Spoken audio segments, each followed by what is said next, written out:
इथे सर्व उपस्थित सर्व महिला भगिनींचे उद्या जागतिक दिनानिमित्त सर्वांना मनपूर्वक शुभेच्छा देतोय आणि भजन भरीला सुरुवात करतोय।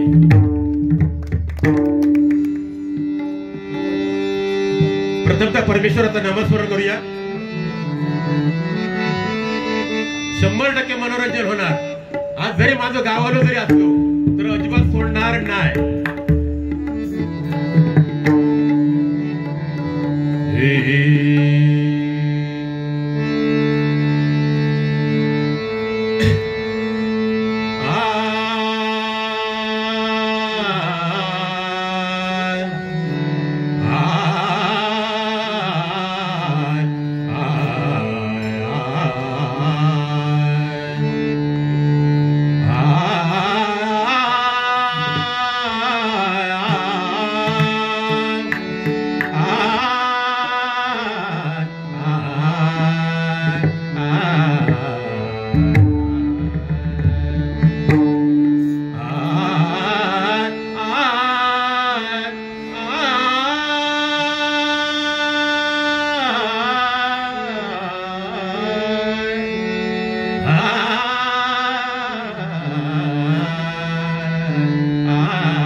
चंद्रकोर शोभे श्रीभूषणाला चंद्रकोर शोभे श्रीभूषणाला चंद्रकोर शोभे श्रीभूषणाला चंद्रकोर शोभे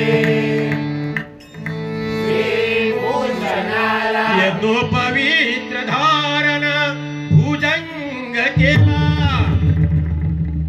यज्ञो पवित्र धारण भुजंग केला यज्ञो पवित्र धारण भुजंग केला यज्ञो पवित्र धारण भुजंग केला वंदितो चरण मी देवागणाधीश वंदितो चरणी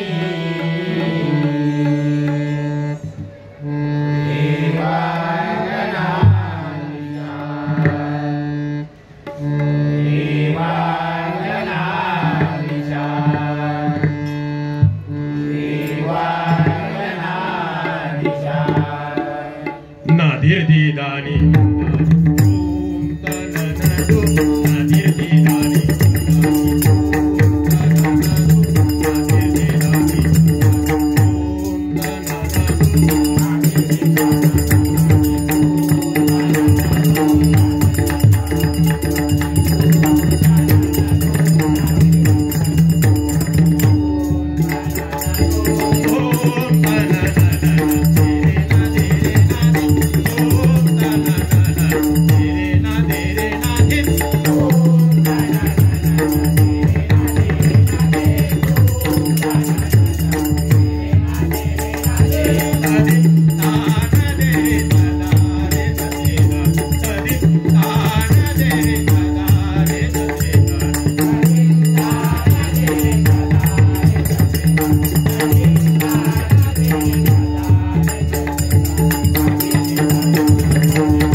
दिवाळी साजरी करतोय, घरोघरी तोरण लावतोय, पण बुवा आपण जर दिवा नाही लावला ना तर त्या दिवाळीत शोभा नाही.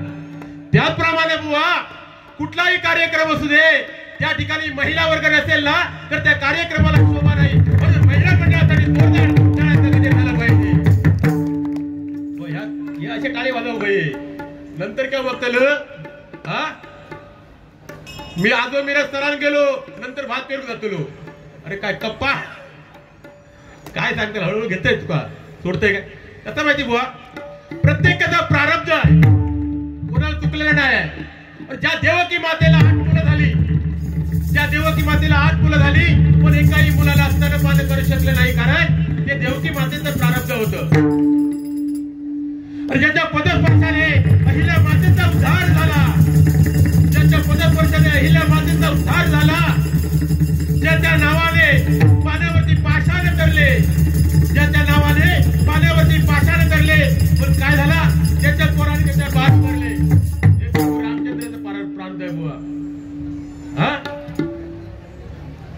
बाकी दिसता मात्र भारी. हा मग असं काय म्हणत होतं, काय चष्म्याचा काय विषय काय माहिती हो. खरं सांगतंय देशमुखा फोन केलेली काय हो धाडी बुवा म्हणालो माका चष्मा लागलो म्हणून त्यात काय झाला. चष्मा आता काय सगळ्यांना लागता माका पण लागलो. हो मला चष्मा लागलो तर लागलो म्हणतात. चष्मा लावलं काय शेजारी म्हणतात चष्मा तुम्ही बरे दिसत नाही तर म्हटलं चष्मा काढून टाकायचा. हो चष्मा काढला असतंय. चष्मा काढलो काय शेजारी दिसत नाही. ह्या काहीतरी सांगा कारण भजन पण हो गया आणि मनोरंजन पण हो गया. अंगात जोर येऊ दे जरा गेलो काय जोर. हा कारण ओ 5 भाऊ एकत्र लढले. 5 भाऊ एकत्र लढले 100 कौरवांचा नाश झाला. बरोबर 5 भाऊ एकत्र लढले 100 कौरवांचा नाश झाला. कोण धर्म भीम अर्जुन नकुल सहदेव. 2 भाऊ एकत्र लढले रावण मारला गेला. राम लक्ष्मण गेले ढगात गेले. पण 2 भावांमध्ये वैर निर्माण झाला. पुऱ्या संसाराचा वाटोळा झाला. म्हणून ही धाकलेली मोठा ना ही अखंडराव बाई या गवळी साहेबांनी बघा ठिकाण ठेवली आहे. म्हणून हा भव्य दिव्य हा मालवारी महोत्सव आयोजित केला आहे. त्यांच्यासाठी जोरदार टाळ्या झाला पाहिजे.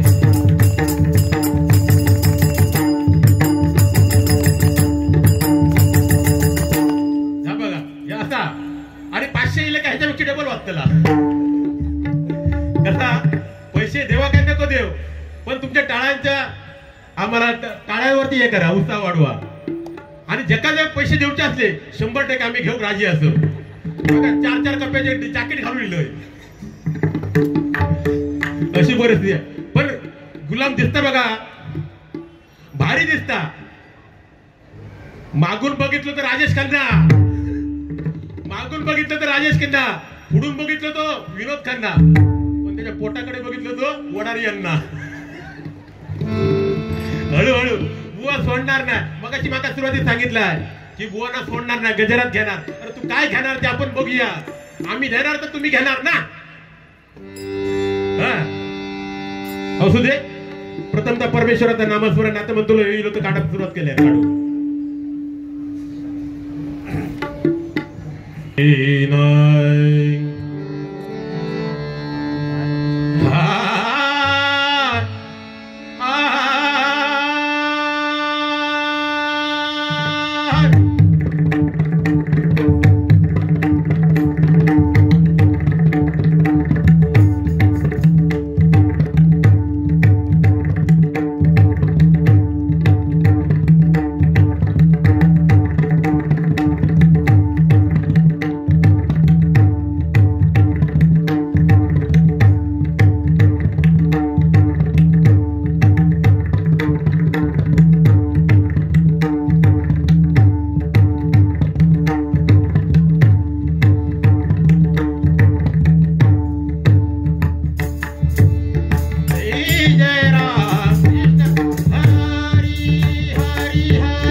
हल्ली करी छाती मूर्ती दिसेल फक्त शिवरायांची, फक्त शिवरायांची, फक्त शिवरायांची.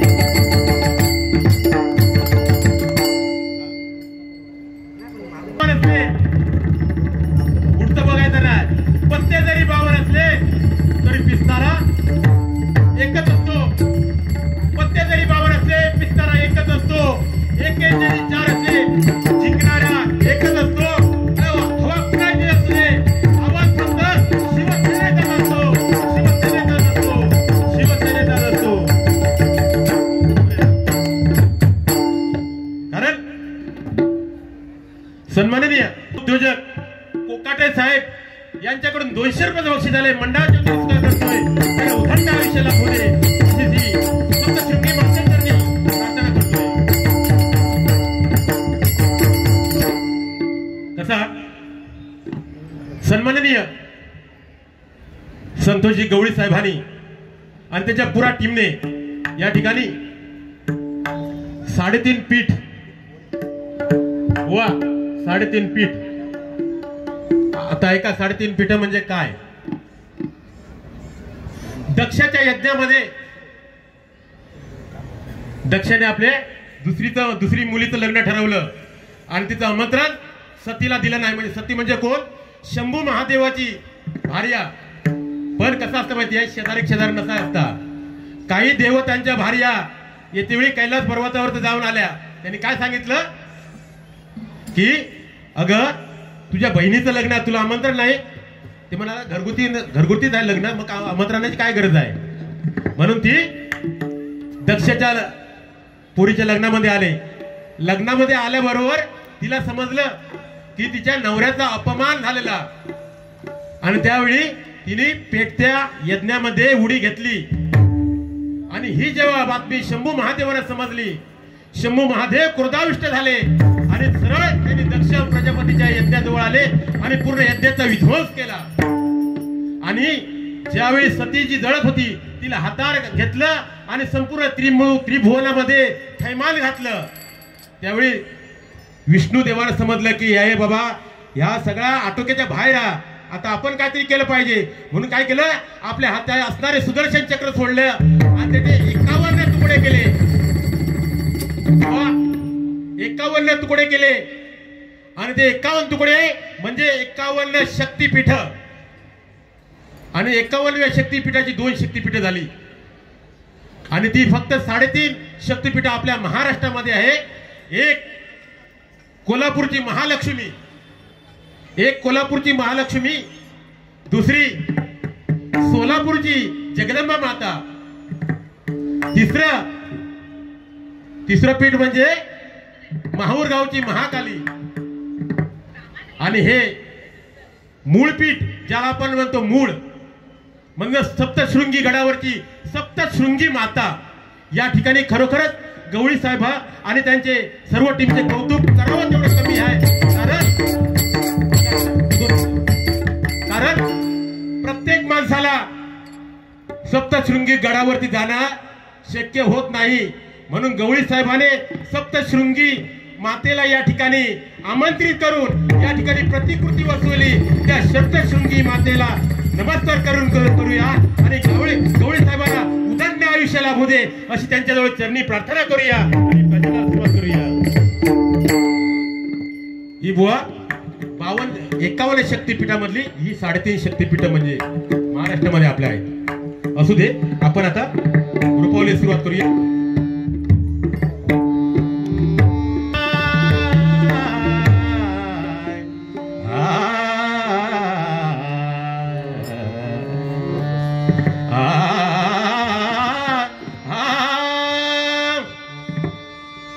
सुंदर ते ध्यान उभे विठेवरी, सुंदर ते ध्यान उभे विठेवरी, सुंदर ते ध्यान उभे विठेवरी.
सन्माननीय